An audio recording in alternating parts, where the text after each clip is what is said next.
이제 세 번째 만회가 더 나온 것 같아요, 그죠, 여러분? 행복하십니다. 여러분, 옆에 계신 분들과 함께 당신이 있어서 행복하십니다 하고 인사 나누겠습니다. 이렇게 인사 나누겠습니다. 일주일 동안 보지 못했던 우리 성도들 만나서 너무 반갑죠? 네. 하나님께서 이번 주간 우리 삶 가운데 베풀어 주신 은혜를 발견케 하시고 또 기억하게 하신 주님에 감사합니다. 제가 참 좋아하는 시인 가운데 정호승이라는 작가가 있어요. 이분의 시 가운데 이런 시가 있습니다. 햇살이라는 뜻인데요. 이른 아침에 먼지를 볼 수 있게 해주셔서 감사합니다. 이제 내가 먼지에 불과하다는 것을 알게 해주셔서 감사합니다. 그래도 먼지가 된 나를 하루 종일 찬란하게 비춰주셔서 감사합니다. 아침에 햇살이 드시고요. 또 우리의 삶 가운데 하나님께서 준비하신 이 안식일을 맞이할 때 여러분 감사가 넘치십니까? 네, 우리의 삶 가운데 베풀어진 정말 하나님의 넘치는 은혜가 있음에 우리 정말로 감사합니다. 제가 한국에 있을 때요. 청년 사역을 좀 하게 됐었는데요. 청년들에게 이런 숙제를 내줬습니다. 당신의 삶을 그래프로 그려보라는 것입니다. 태어났을 때부터 10대, 20대, 30대까지 해가지고요. 당신의 행복 지수를 그리는 거예요. 그랬더니 어떤 청년들은 이렇게 그렸어요. 10대 때 너무나 학교 생활이 너무 힘들어가지고 불행했고, 그 다음에 조금씩 올라와가지고 30대 때 너무 행복했고, 그 다음 이후에는 이런 인생을 살지 않을까? 라고 그린 것입니다. 많은 청년들이 각자 원하는 생에 또한 살아왔던 이야기들을 이 그래프를 통해서 이야기했어요. 여러 명의 청년들이 그림을 그렸는데요. 한 가지 공통된 특징이 뭐였냐면 모든 청년들마다 직선으로 간 청년은 없었어요. 불행했다가 행복했다가 불행했다가 행복했다가 반복하는 다 이게 곡선을 그리면서 하는 것입니다. 제가 청년들의 그래프를 다 확인하면서 그랬어요. 우리의 인생이 참 불꽃이구나. 늘 행복하지만 않고 또 늘 불행하지도 않다. 그러면서 제가 청년들에게 뭐라고 하냐면 만약 우리가 이 공석과 같은 우리의 그래프를 하늘에서 보면 어떨까? 어떨 것 같아요? 하나님 우리를 바라보면 어떨 것 같으세요?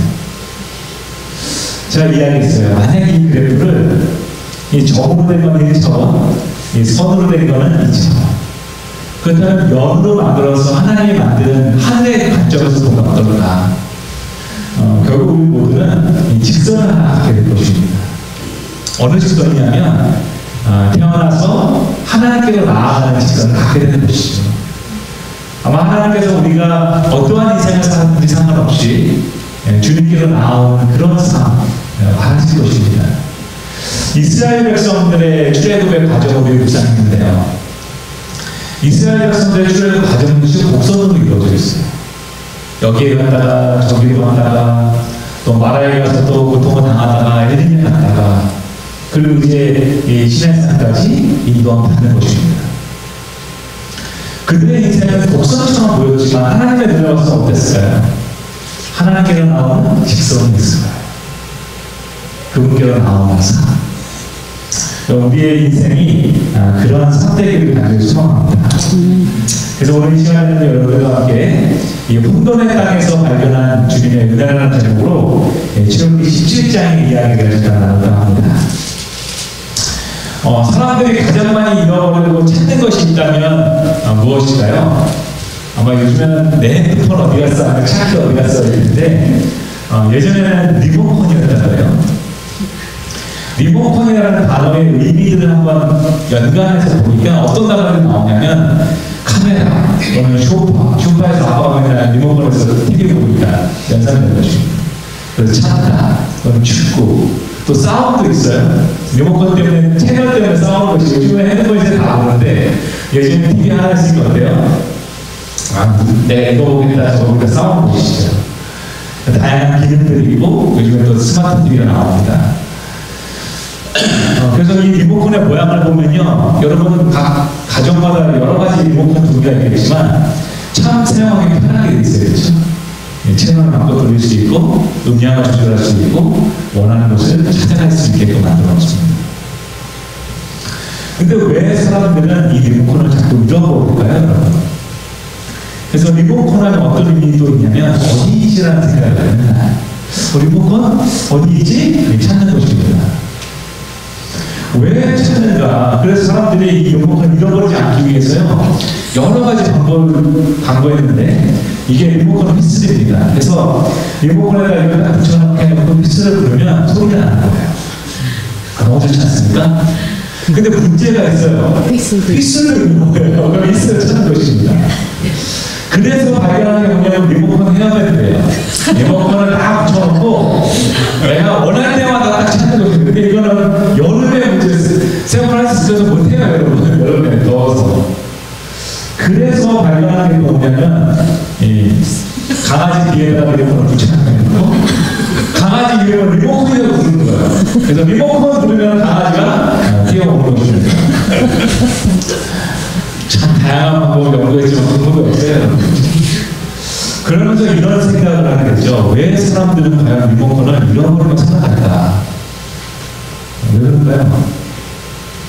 그 이유는요, 리모컨은 TV를 보기 위한 도구이지 목적이 아니기 때문에 맞습니까? TV를 틀고 나면 리모컨은 필요가 없어져요. 그 기능은 다 하거든요. 그래서 우리가 우리의 인생에 하나님께서 함께 하시는데 이 도구와 목적을 혼동하는 데가 있어요.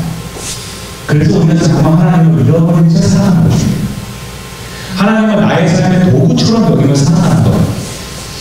내가 필요할 때, 나에게 축복이 필요할 때, 나에게 무엇인가 필요할 때 기도하면 하나님이 마치 리모컨처럼 채널을 돌려주듯 나에게 축복의 채널을 돌려주려고 한다는 것이죠. 이스라엘 백성들 역시 그런 착각을 살아갑니다. 우리 출애굽기 15장에서 2절의 말씀 함께 천천히 한번 볼게요. 이스라엘 자손자 시작. 이스라엘 자손이 애굽 땅을 떠난 지 3개월이 되던 날 그들이 시내 광야에 이르니라. 그들이 리비딤을 떠나 시내 광야에 이르러 그 광야에 장막을 치되 이스라엘이 거기 산 앞에 장막을 친다. 이 성경전에는 중요한 몇 가지 정보들이 나옵니다. 첫 번째는 이스라엘 백성들이 시내산까지 가는데 걸린 시간이에요. 얼마나 걸렸어요? 3개월을 걸은 것입니다. 정확한 광야 같은 곳을 그들이 목을 축이면서 목마른 상태로 더 걸어갔다는 것이죠. 그리고 또 다른 것은 뭐냐면 그들이 도착한 장소가 나와요. 어디에 도착했다고 성경은 말합니까? 시내 광야에 이르렀다고 말하죠. 그리고 나서 하나님께서 거기에 장막을 치게 했는데 여러분 시내 광야가 이스라엘 백성들이 가야 했던 목적지였을까요? 아닐까요? 이스라엘 백성들이 걸어갔던 그 길을 지금 보면 홍해를 건너기에 이스라엘 백성들이 마라를 지나서 에림을 지나서 이제 호렙산 시내 광야 앞으로 나아갑니다. 그래서 이 마치 호렙산 이 시내 광야가 이스라엘 백성들에게는 목적지처럼 착각된 겁니다. 이게 하나님께서 우리 인도하신 하나님의 땅인가 생각된 것이죠. 그래서 출애굽기 6장부터 보면 성경이 이렇게 말합니다. 너희를 내 백성으로 삼고 나는 너희의 하나님이 되리니 나는 애굽 사람의 무거운 짐 밑에서 너희를 빼낸 너희의 하나님 여호와인 줄 너희가 알지라. 그러면서 주님 말씀하시기를 내가 아브라함과 이삭과 야곱에게 주기로 맹세한 땅을 너희에게 주겠다는 거예요. 하나님께서 그들을 위해서 준비한 땅은 신의 광야가 아니었습니다. 하나님께서 그들에게 약속하신 땅은 가나안 땅이었어요. 근데 3개월이라는 시간을 거쳐서 가면서 이스라엘 백성들은 가나안 땅을 잊어버린 채 그들의 목적지가 신의 광야인 것으로 생각되는 거예요. 이제 신의 광야에 도착합니다. 그리고 하나님께서 모세를 하나님께 나오라고 이야기하십니다. 모세는 하나님께로부터 걸어갑니다. 그리고 하나님께서 준비하신 율법과 계명과 그들이 해야 될 모든 제사에 대한 예법을 알려주세요. 근데 모세는 하나님을 만나서 그 영광 가운데 있는데 여러분 백성들은 어땠어요? 성경을 계속해서 보니까 저렇게 32절에 성경은 이렇게 말하고 있어요. 백성이 모세가 산에서 내려오니 뭐한 것을 봤어도 그러는데 더듬을 받았다. 그리고 나서 그들이 말하기를 백성이 아론에게 이르러 말하되 일어나 우리를 위하여 우리를 인도할 신을 만들라. 이 모세로 우리를 애굽 땅에서 인도하는 사람은 어찌 되었는지 알지 못합니다. 여러분 시간의 개념이 여러 가지가 있죠. 우리가 헬라어로는 시간을 두 가지로 말합니다. 하나는 크로노스라는 시간이 있고 하나는 카이로스라는 시간이 있어요. 이 크로노스라는 것은 뭐냐면 그냥 째깍 지나가는 시간입니다. 그래서 1초 지나가가지고 하루가 이렇게 지나가는 것을 크로노스의 시간이에요. 근데 카이로스의 시간은 어떠냐면 좀 주관적인 시간이에요. 그래서 어떤 사람에게는 하루가 너무나 길고 어떤 사람은 하루가 너무 짧아요. 흔히 이렇게 말하거든요. 자신의 나이가 자신의 삶의 시간의 속도라고 얘기해요. 내가 10대면은 10km로 천천히 가는 거거든요. 근데 60대가 되면 어떻게 돼요? 60km로 빨리 가는 거예요. 80대가 되면 어떻습니까? 80km로 달려가는 것이죠. 하루가 짧아지는 거죠. 그것을 카이로스의 시간을 말하는데 지금 이스라엘 백성들에게 그 시간을 말할 때 성경은 뭐라고 말하냐면 그들이 더딤을 보았다고 합니다. 그러니까 자신이 생각한 시간대에 모세가 내려오지 않은 것이죠. 그리고 나서 그들은 계속해서 신을 만들어달라고 아론에게 이야기합니다. 저기 30년 4절을 보면은 그 만들고 아론이 이제 그 송아지를 만들기 시작합니다.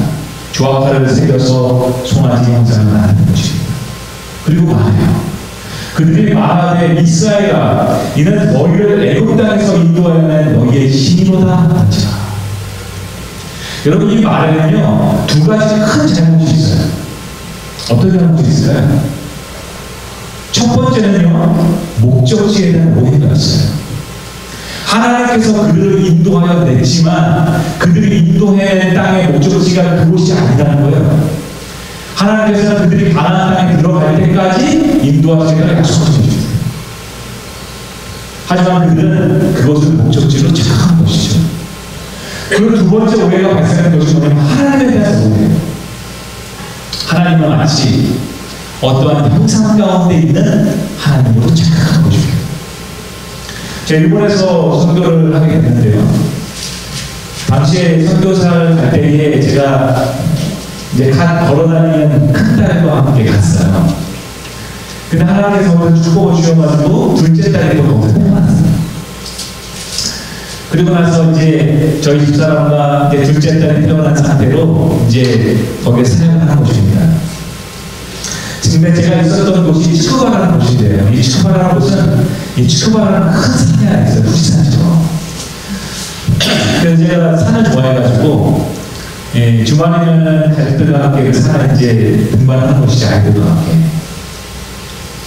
근데 일본의 산은 참 재밌는 게 그냥 쭉 올라가지 않거든요. 이 꼬불꼬불 올라가요. 근데 산의 단계마다 뭐가 있냐면 톨이라는 곳이 있어요. 그게 뭐냐면 이렇게 큰 문처럼 돼 있어가지고 그 문을 지나가는 길인 것입니다. 그래서 일본 사람들은 그 문 앞에서 걷기도 하고 있잖아요.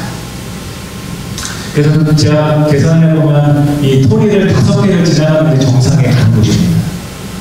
그리고 마지막 토리를 딱 지나자마자 큰 바위 같은 게 하나 있어요. 그리고 거기 글자가 이렇게 쓰여져 있습니다. 근데 처음에는 저 글자가 어떤 의미인지 잘 몰랐어요. 근데 이제 뭐 1, 2년 살다 보니까 글자가 눈에 보이기 시작한 것입니다. 근데 글자 읽어보니까 뭐라고 되어 있냐면 이 바위를 만지는 사람마다 아들을 낳는다라고 써있어요. 자, 제가 당시에 둘째로 딸이었기 때문에 올라가면서 그 바위를 만지고 갔어요? 안 갔어요? 아마 만졌으면 지금 셋째가 안 되겠죠? 저는 이렇게 보고 지나가는 것이죠.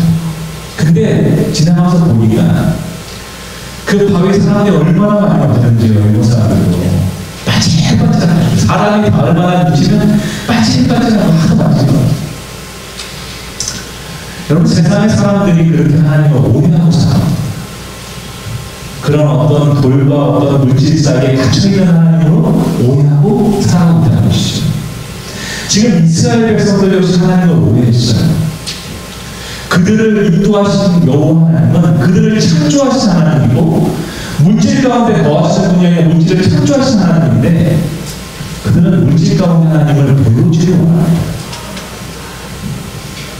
이제 하나님께서는 그렇게 오해하는 이스라엘 백성들을 이해하게 하려고 노력하십니다. 여러분, 때로 우리가 하나님을 오해할 때가 있어요. 그렇죠? 살아가다 보면 우리 하나님에 대해서 오해하고 불평하게 됩니다. 어제 전에 이야기한 것처럼 원망하게 됩니다. 제가 영상을 보여드렸는데요. 이 영상은 자전거를 타는 법에 대한 영상입니다. 그래서 여러분한테 제가 자전거 타는 법을 좀 알려드릴게요. He had built a special bicycle and he wanted me to try to ride it. He had only changed one thing. When you turn the handlebars to the left, the wheel goes to the right. When you turn it to the right, the wheel goes to the left. I thought this would be easy, so I hopped on the bike ready to demonstrate how quickly I could conquer this.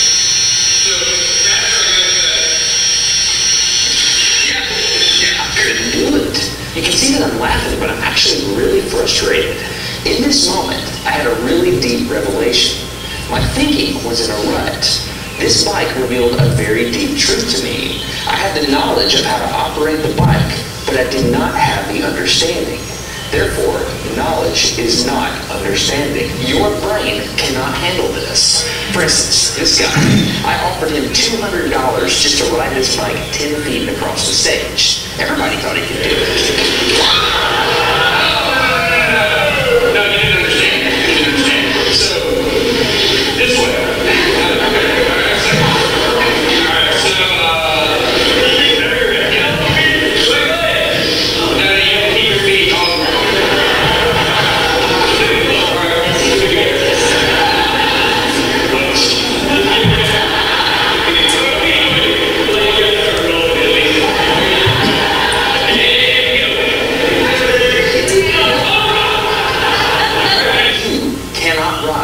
This bicycle. You might think you can, but you can't. In a challenge. 네, 이게 어떤 영상이냐면요. 이 사람이 실험을 한 것입니다. 이 자전거를 여러분 타는 줄 아시죠? 잘 타시잖아요, 그렇죠? 근데 이 자전거에 핸들의 방향을 바꿔놓은 거예요. 내가 오른쪽으로 틀면 자전거는 왼쪽으로 가고 왼쪽으로 틀면 자전거는 오른쪽으로 가는 것입니다. 여러분 이해되시죠? 내가 오른쪽으로 틀면 자전거가 어디로 가요? 왼쪽으로 가고 왼쪽으로 틀면 자전거가 어디로 갑니까? 오른쪽으로 가요. 단순하지 않습니까? 그런 사람들한테 실험을 한 거예요. 대학에 가서요. 이 자전거를 당신이 만약에 10피트를 타고 온다면 내가 200불을 주겠다. 자전거 잘 타는 사람들이 다 거기서 실험을 참가했습니다. 근데 한 명도 통과했어요. 왜 그러나요? 분명히 자전거를 타는 방법에 대한 것은 갖고 있지 않습니까? 그 모든 지식을 갖고 있지 않습니까? 그렇지 않아요? 자전거를 오른쪽으로 가면 왼쪽으로 가고 왼쪽으로 가면 오른쪽으로 가는 것을 알고 있어요. 근데 무엇을 못하고 있냐면 이 사람이 말하기를 understanding이 안 된다는 거예요. 당신이 이해하지 못하는 거예요. 내가 그것에 대한 지식을 갖고 있지만 그 지식이 무엇과 연결되지 않으면 이해와 연결되지 않는 거예요. 이스라엘 백성들도 그런 마음을 갖고 있었어요. 이스라엘 백성들도 하나님에 대한 지식을 갖고 있었습니까? 갖고 있었어요. 그들의 조상으로부터 하나님은 이런 분야라는 이야기를 많이 듣고 있었어요. 그리고 실제로 그것을 봤습니다. 하나님께서 이스라엘 백성들을 열 재앙 가운데서 인도해내시고 이스라엘 백성들을 홍해 가운데서 인도내시고 그리고 그들에게 하나님께서 역사하시는 것을 많이 경험했어요. 근데 하나님을 이해했습니까? 하나님을 이해할 수 없었어요. 하나님에 관해서 알고 있었지만 하나님을 이해하지 못한 것입니다. 여러분들 우리가 이런 신앙을 할 수 있어요? 하나님에 대해서 너무나 많이 듣고 있어요. 매주마다 설교를 듣고 있어요. 성경책을 읽고 있어요. 기억적으로 외우고 있어요. 찬양도 부르고 있어요. 근데 여러분 하나님을 이해하고 계십니까? 하나님을 오해하고 계십니까? 이스라엘 백성들은 지금 하나님을 오해하고 계십니다. 모세가 조금 더디오고 자신의 뜻대로 모세가 오지 않는 것을 바라보면서 그들은 생각합니다. 아, 하나님이 모세를 보냈나? 하나님이 우리를 보냈나? 우리에게 또 다른 신이 필요하지 않을까? 생각을 하고 계시죠. 여러분, 감정에 기초하는 믿음은 흔들릴 수가 없습니다. 하나님을 온전히 이해하지 못한 믿음은 흔들릴 수밖에 없는 거예요. 화인여사가 가려본 미디어 일본에서 이렇게 얘기했어요. 나는 많은 사람들이 우리에게서 떨어져 나가 미혹하는 영과 귀신의 가르침을 따르는 것에 대하여 매우 강한 빛을 받아왔다. 그러니까 하나님을 열심히 믿던 사람들이 나중에 환난의 때가 찾아오고 시험의 때가 찾아오면 다 떠난다는 것입니다. 근데 왜 떠나는가 이렇게 말하고 있어요. 주님께서 진리를 믿노라고 주장하는 모든 영혼이 진리가 무엇인지에 대하여 총명한 지식을 갖기를 바라신다. 거짓 선지자들이 일어나 많은 영혼들을 기만할 것이다. 흔들릴 수 있는 것은 무엇이든지 흔들리고야 말 것이다. 미혹의 영이 찾아오는 순간 그렇게 내가 영적인 경험을 하고 기적을 맛보고 내가 정말로 하나님을 믿는다고 믿고 있었지만 흔들리기 시작하는 거죠. 예수님이 당장 오실 것처럼 내가 신앙 가운데 있었는데 예수님이 오시지 않는 거예요. 믿음이 흔들리기 시작하는 거죠. 그러한 때 각자는 우리가 알기는 까닭에 대하여 밝히 알아야 하지 않을까? 이 말은 뭐냐면 하나님을 이해해야 되지 않을까? 하나님을 온전히 알아야 되지 않을까? 많은 설교를 하는 대신에 성경을 보고 한 절 한 절 면밀하게 연구하는 일이 더욱 있어야 할 것이며 오늘날 우리를 영원한 진리의 토대 위에 올려놓은 근본적인 도리를 뒷받침해주는 강력한 증거들도 세밀하게 살펴보아야 할 것입니다. 여러분 지금 이 시간은요 하나님을 더욱더 깊이 이해해야 되는 시간이 다가온 것 같아요.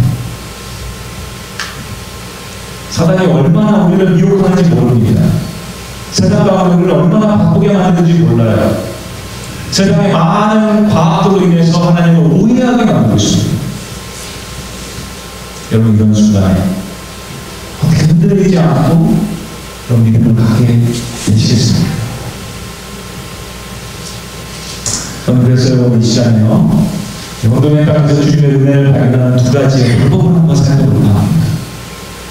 첫 번째 방법은 뭐냐면 그 혼돈의 땅에서도 주님은 여전히 신뢰하며 나아가는 거예요.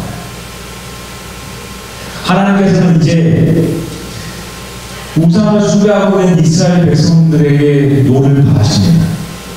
하나님께서 이스라엘 백성들에게 어떻게 명령하시냐면 주님이 32절 27절 말하기를 모세가 그들에게 이르되 이스라엘 하나님 여호와께서 이렇게 말씀하시기를 너희는 각각 허리에 칼을 차고 저문에서 정문까지 왕래하며 각 사람이 자기의 친구를 각 사람이 자기의 이웃을 죽이라 하는다.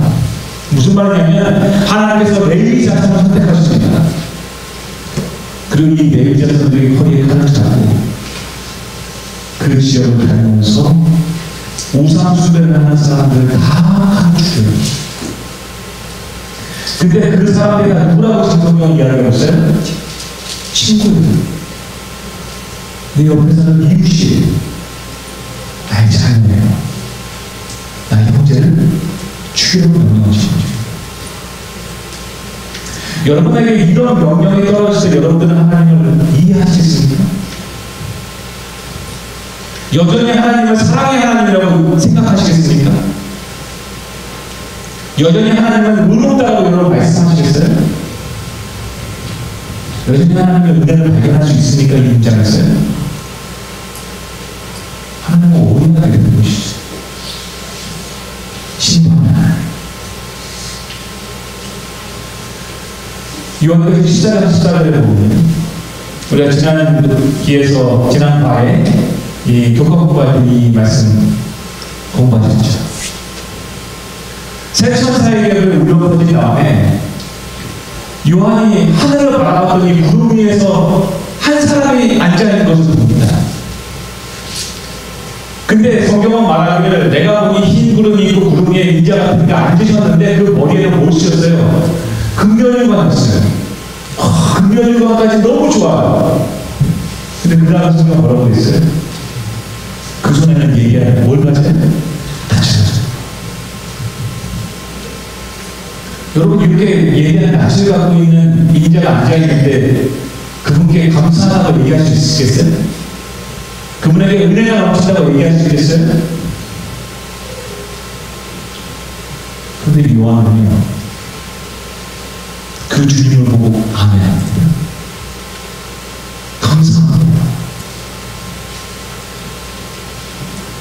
얘기한 낯을 들고 있는데 왜 감사하다고 그런 얘기했을까요?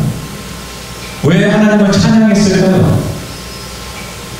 그것은 요한 그 낯을 들고 계신 그 예수님을 알고 있을 때는 그 예수님을 온전히 이해하고 있을 때는 것입니다. 내가 아는 예수님은 그런 분이 아니죠. 사람들이 돌로 치라고 얘기할 때 그 너희를 위해서 무릎을 꿇는 그런 분이 우리 예수님이었어요. 어린아이들이 그 옆으로 나왔을 때 그 어린아이들을 품어주시던 그런 주님이세요. 그리고 나를 위해서 골고루의 십자가에서 피를 쏟은 그 주님이세요. 내가 누구를 알고 있어요? 그 주님을 알고 있어요. 그렇기 때문에 인자 되신 분이 예리한 낯을 들고 있지만 이것은 나를 심판하기 위함이 아니라 나를 구원하기 위함이라는 그 의미를 이해하는 것입니다.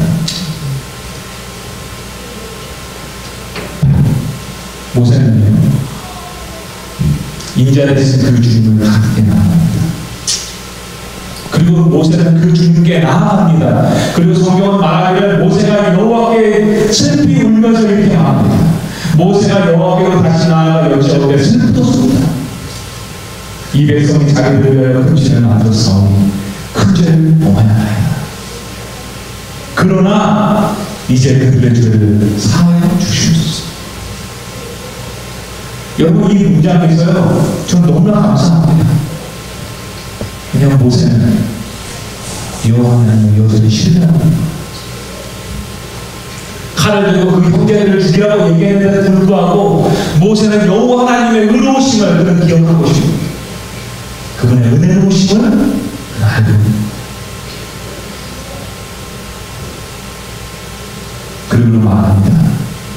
그렇지 아니하시면 원하는데 주께서 기록하신 책에서 내 이름을 지워버려 주시옵소서. 여러분 이런 기도 하실 수 있겠습니까? 이 기도는요 모세가 여호와 하나님을 온전히 알고 있었고 그분을 온전히 이해하고 있었고 할 수 있는 기도인 것입니다. 우리 하나님 차라리 내 이름을 지워달라고 얘기하지만 절대로 그 이름을 지울 수 없는 분이십니다. 예능인 김지선 씨가 한 방송에 나와서 이런 얘기를 했어요. 호스피스 병동에 가가지고 훈련을 받는 것입니다. 그래서 훈련을 받는 과정이 여러 가지 없는데 마지막 과정이 뭐냐면 종이 한 장을 준대요. 빈 종이 한 장. 그리고 빈 종이 한 장에다가 당신이 갖고 있는 것을 이름을 적으세요. 당신이 소유하고 있는 걸 적으라는 거예요. 그럼 거기서 다 적습니다. 집도 갖고 있고 차도 갖고 있고 강아지도 갖고 있고 뭐 자녀도 있고 부모님도 있고 갖고 있는 50개를 다 적어요. 그러면은 그때 강사가 와서 이렇게 얘기한다고 합니다. 그 가운데 30개를 지우세요. 그러면 뭐부터 지울까요? 가장 필요 없는 것들 지기 시작하거든요. 지기 시작해요. 그럼 몇 개 남았어요? 20개 남았죠. 이 20개 가운데서 10개를 지으라고 해요. 그럼 그때부터 또 고민합니다. 뭘 지을까? 10개를 지어요. 10개 남았죠. 그래서 5개를 지으라고 합니다. 그럼 가끔은 통장도 지우고, 차도 지우고, 집도 지우고, 봤더니 5개가 원하는 거냐면, 내 자녀들 이름하고, 그 다음에 부모님 이름이 나온 거예요. 그때 감사가 아니라 합니다. 3개를 더 지으세요. 뭐부터 지었어요? 부모님 이름을 지었어요. 근데 부모님이 몇 분이세요? 자녀는 몇 명이에요? 3명. 한 명의 이름을 지어드리는 거예요. 근데 그녀가 뭐라고 말하냐면 도저히 그 이름을 못 지으겠더라고요. 자녀 3명이나 되니까 한 명쯤 지어도 되잖아요. 안 된답니다. 강사님한테 그렇게 얘기해요. 강사님 도저히 한 명도 못 지어요. 그때 강사님 뭐라고 하냐면 인생의 마지막을 맞이하는 사람들이 그래요. 두 번의 자녀를 못 지운다는 거죠. 지금 모세가 누구를 알고 있는 그 하나님의 은혜로우신 걸 알고 있는 거예요. 차라리 내 이름을 지어달라고 얘기했을 때 차마 그 사랑하는 자녀 이름을 지우지 못하는 그 주님을 모세는 신뢰하고 있는 것입니다. 그럴 때는 그 운동의 땅이 그에게는 은혜의 땅으로 바뀌는 것입니다. 주님 33년 시절을 말합니다. 모세가 여호와께 아내를 보시옵소서. 주께서 내게 이 백성을 인도하여 올라가라 하시면서 나와 함께 보낼 자를 내게 지시하지 않으시고 주님께서 보내신 백성들 아닙니까? 주께서 전에 말씀하시기를 나는 이 이름으로 너를 알고 너도 내 앞에 은총을 입었다 하였사오니 내가 참으로 주의 목전에 은총을 입었사오니 원하건대 주의 길을 내게 보이사 내가 주를 알리시고 나로 주의 목전에 은총을 입혀주소서. 이 족속을 주의 백성으로 넣어주소서. 모세에서 뭐라고 그러냐면 하나님 자녀 어떻게 보내셨어요? 내 이름도 지우지 못하는 그 주님께서 어떻게 저 사람의 이름을 지울 수 있어요? 그러나 하나님 용서해달라고 간청한 것입니다. 모세의 이 중보는 우리 예수님의 중보를 의미합니다. 우리 주님께서 차 우리 이름을 지우지 못하고 자기가 시작하는 것을 하신 거예요. 그래서 우리는 그것을 은혜라고 말하는 것입니다. 오늘 우리에게 그 은혜가 있으니 감사하시기 소망합니다. 두 번째 본문에 따라서 주님의 은혜를 발견하는 방법은 뭐냐면 주님과 같이 바라보는 눈을 가지라는 것입니다. 주님이 33장 15절 12절로 말하기를 모세가 여호와께 아뢰되 주께서 친히 가시지 아니하시거든 우리를 이곳에서 올려 보내지 마옵소서. 지금 모세가 뭐라고 하냐면 하나님이 가시면 제가 따라가겠다고 얘기합니다. 그리고 우리에게 은총을 베풀어달라고 하나님한테 간청합니다. 그리고 하나님께 우리를 구별해달라고 간청합니다. 그리고 나서 주님의 33년 17절에 보면 성경은 이렇게 말합니다. 여호와께서 모세에게 이르시되 내가 말하는 일로 내가 하리니 너는 내 목전에 은총을 입었고 내가 무엇을 했어요? 내가 이름으로도 너를 알리라. 하나님이 우리의 이름을 하시잖아요. 그리고 너를 기억하고 있다는 것입니다. 그리고 나서 하나님께서 모세에게 너무나 큰 은혜를 베풀어 주실 때 뭐냐면 바로 그의 앞에서 지나가는 여호와 하나님을 베풀어 주셨다는 것이죠. 근데 여러분 여호와 하나님이 그의 앞에 나타날 때 어떤 현상이 일어나요? 일어납니까? 너무나 평온하고 아름다운 아침 햇살 가운데 여호와 하나님께서 나타나십니까? 아니에요. 큰 바람이 일어나고 큰 지진이 일어나고 그러면서 주님께서 나타나요. 그러니까 모세가 여호와 하나님을 바라보기 위해서 모세가 반드시 이겨내는 건 무엇입니까?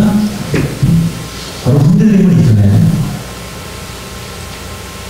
그의 삶 속에 모든 것이 흔들리는 것처럼 큰 지진과 바람이 일어나지만 여전히 주님을 신뢰하면서 그 골짜기에서 버티는 시간이 필요한 것입니다. 그리고 그 이후에 여호와의 등을 바라보게 된 것이죠. 여러분 잘 아시는 것처럼 제가 일본에서 하나님께서 부르심을 받고 선교사로 6년 동안 사역을 했습니다. 참 하나님의 은혜가 너무나 컸어요. 2년 동안에. 처음에 그 교회 갔을 때 교인들이 참 많이 연세하셨어요. 저희 아이하고 저희 가족 포함해서 12명밖에 안 되는 교회였는데 하나님께서 매년마다 새로운 사람들을 보내주시고 또 친애나도 주시고 은혜를 베풀어 주셔가지고 너무나 감사하게도 제가 마지막 회의가 됐을 때 교회가 한 60명 정도 성장했어요. 근데 그 60명 정도 성장하는데 너무나 은혜가 컸던 건 뭐냐면 제가 선교사를 가서 계속 기도했던 게 뭐냐면 하나님, 저는 하나님께 선교사로 선택해서 왔습니다. 근데 제 자녀는 선교사로 선택한 게 아니에요. 근데 이게 아니라 의롭지 않게 해달라고. 근데 그 교회에 갔는데 아이는 한 명도 없고 다 이 자격밖에 없는 것입니다. 제가 계속 저희 사람 기도했어요. 하나님 우리 아이가 의롭지 않게 해주세요. 근데 하나님께서 정말로 매년마다요 젊은 가정들을 보내주시는데 정말 기가 막히게요. 저희 큰애하고 똑같은 나이에 여자애가 한 명 데려왔어요. 그러면서 저희가 둘째를 낳았는데 저희가 출산하는 그 해에 산부인과를 가고 싶습니다. 근데 산부인과에 딱 갔는데 한 외국인 부부가 거기 있는 거예요. 근데 일본어를 하나도 못하고요. 그래서 제가 그 외국인 부부를 도와드렸거든요. 그러고 나서 집에 왔어요. 근데 아저씨가 어떤 사람이 전화를 했어요. 교회를 찾았는데 지금 자기를 좀 피워가더라고. 근데 보니까 일본 사람 같지도 않고 영어도 아닌 것 같고 아무튼 희한한 언어로 이렇게 얘기하는 거예요. 그래서 그 사람을 픽업을 딱 나갔는데 봤더니 그 산부인과에서 내가 거기 그 사람이 거기 살긴 봐요. 부인하고 임신을 해가지고 아르헨티나에서 갓 이민 온 사람한테 여기에서 이제 살려고 왔다고 얘기하는 거죠. 그래서 또 둘째가 또 같이 출산해서 내려놨어요. 그리고 그 집이 먼저 셋째를 하고 저희도 셋째를 가져서 또 아이가 같이 태어났거든요. 근데 그 해에는 축복이 더 있어가지고 임신한 부부가 2명이 더 와가지고 아이들이 4개가 태어났어요. 제가 마음가운데 하나님께서 이렇게 축복해주고 정말로 어느 순간 정말로 안전한 교회가 되겠다, 온전한 교회가 되겠다. 정말 함께해 주신 주에 감사했어요. 근데 늘 좋은 일이 있으면 어떤 일이 있어요? 나쁜 일이 있어요. 아이들, 저희 큰아이가 유치원을 졸업해가지고 유치원 졸업식에 참석을 했어요. 그래서 선생님들과 함께 유치원 졸업식에 막 참석을 하고 있는데 건물이 흔들리기 시작한 것입니다. 얼마나 그렇게 흔들리냐면 일본은 평소에도 지진이 있어요. 근데 그날은 진짜로 건물이 무너지는 것처럼 체육관이 흔들리기 시작합니다. 저는 그날 처음 봤습니다. 일본 사람들이 그렇게 무질서하고 그렇게 혼란을 겪는 걸 처음 봤어요. 여러분 잘 아시는 것처럼 일본에 쓰나미가 일어난 거예요. 강도 8도, 9도의 지진이 일어나기 시작한 것입니다. 그 지점간에서 저희 두 아이들 끌어안고 예진이는 큰 아이를 불러가지고 와가지고 가족이 막 엎드려 있어요. 지진이 30분 동안 계속 흔들리기 시작합니다. 하면서 막 흔들리기 시작해요. 건물에서 막 하얀 것들이 막 떨어지기 시작합니다. 선생님이 문을 열고 외쳐요. 여러분 운동장으로 나왔어요. 빨리 나가라고. 땅이 이렇게 흔들리기 시작한 거죠. 서 있을 수가 없어요. 선생님이 외칩니다. 여러분, 말씀이 대피하시오. 빨리 가야 합니다. 차를 끌고 집으로 오는데 게스트 옆에 사람들이 무너지기 시작하고 집에 비가 짜내고 내려오기 시작하고 저희가 교회가 있고 그 2층에 저희가 살고 있었는데 도저히 무서워서 건물 안으로 들어가지도 주차장에 있는 거죠. 그리고 나서 오후 3시가 됐어요. 그때까지만 해도 일본에 이렇게 큰 일이 일어나는 줄 몰랐어요. 그러고 나서 집에 돌아가니 뭐 책장에 있는 그릇은 다 깨져 있고 뭐 TV며 책장이며 다 부서져 있고 이 지진의 무서움이요 8도의 지진이 한 번에 끝나지 않아요. 여진이라고 말하는데 7도 8도가 여진이에요. 그날은 금요일 저녁이었는데 모든 것들이 바뀐 거죠. 이제 저녁이 되어서 아이들이 추워합니다. 아빠 우리는 어디서 자야 되냐. 아이 3명을 끌고 집 안으로 들어갔습니다. 그래서 아이들한테 자전거 헬멧들을 다 씌우고 옷을 두껍게 입히고 저희 둘째 딸이 그때 당시에 침대에 눕는 것입니다. 그리고 집에서 두꺼운 이불을 다 꺼내가지고 아이들 위에 덮는 겁니다.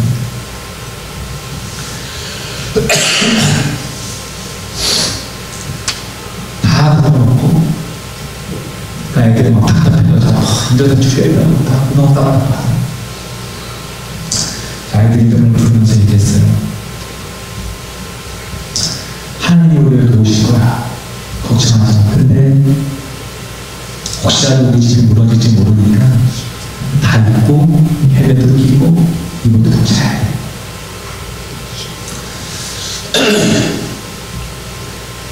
그 순간부터 제가 저희 집사람하고 아이를 붙잡고 기도하기 시작합니다. 여전히 밤에 계속 지진이 일어났어요. 계속 흔들리고 공포 가운데 있는 것입니다. 그리고 이제 안식이 됐습니다. 안식이 되어서 제가 그럼 뭐 교인들은 아무도 안 하죠. 아이들과 함께 아침에 일어나서 교회를 내려가요. 그는 아이들과 함께 교회에 가서 기도한 것입니다.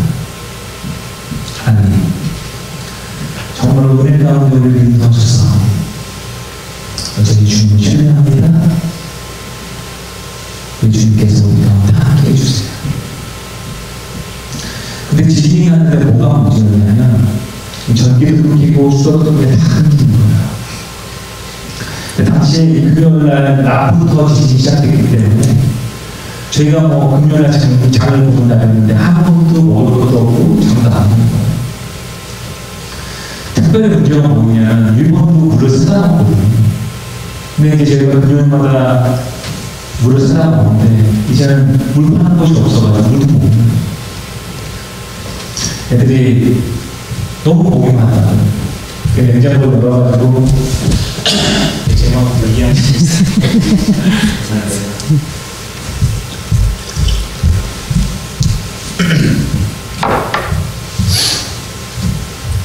그래서 집에 있는 냉장고에 있는 물을 가지고 아이들 마지막 물을 다 먹이고 그 다음에 이제 아이들하고 오후에 이제 방에 있는 것입니다. 근데 제가 집사람한테 그랬어요. 여보, 안식이 되지만 우리 다 가서 뭐라도 좀 사옵시다. 아이들이 너무나 이렇게 목말라하는데 물이라도 좀 사옵시다고. 그러면서 키를 가지고 차에 탔어요. 근데 저희 집사람 막 뛰어나온 거예요. 그러니 제 운전대까지 가지고 있어요. 그래서 왜 그래, 뭐 필요한 거 더 있냐고. 그랬더니 제 집사람 얘기하면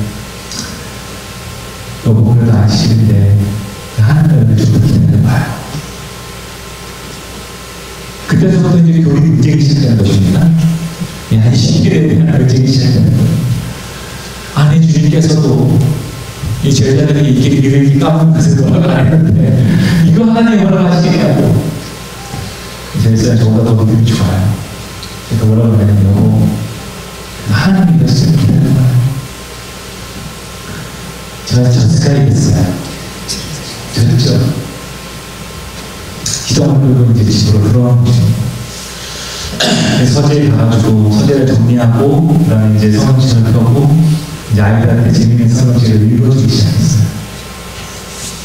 그렇게 한 시간 정도가 지났는데 저희 집사람이 집으로 막 뛰어온 것입니다. 그리고 말해요. 여보, 물이 나와요. 그러니까 빨리 큰 냄비 좀 들고 와요. 그러면 그래서 제가 무슨 물이 나오냐고 2층에 문을 열어봤는데 그게 안 나와요. 물이 나온다고 빨리 가더라고요. 그래서 냄비를 들고 집사람을 따라갔어요. 따라갔는데 교회 시장에 있는 수도꼭지 하나에서 물이 정말로 새끼손가락만 물이 쫄쫄쫄쫄 내리기 시작합니다. 그리고 큰 냄비 2개를 받았어요. 그리고 우리가 끓였습니다. 그대로 3일 동안 물이 안 나왔어요. 제가 그 물을 주시는 여호와 하나님의 모습을 보면서 물론 그것이 어떤 이유로 거기서 물이 나왔는지 몰라요. 그러나 하나님께 너무나 감사했어요. 그리고 하나님을 신뢰했어요. 아, 우리 하나님 이런 하나님이에요. 나의 연약함을 돌보시고 나의 어려움 가운데 거하시는 주님이십니다. 그리고 그 주님께서 우리를 돌보십니다. 여러분, 그 순간부터 그곳에 일어나는 여진들이 두렵지 않았어요. 그리고 아이들한테 얘기합니다. 우리 하나님 정말 좋은 하나님이에요. 이 어려운 가운데 함께 하시는 주님. 그 주님이 너희를 다 아시고 그리고 너희를 사랑하시고. 당시 어린아이였던 저희 아이들이 지금도 그들의 이야기를 가져옵니다.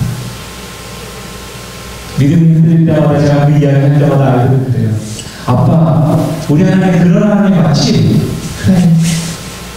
그게 우리 하나님이야. 하나님은 그 순간 우리와 같이 하나님을 이해하게 만들고 하나님을 바라보게 만드셨다는 것입니다. 사랑하는 성도들이시여, 순종에게 옷을 친 것은 이렇게 말합니다.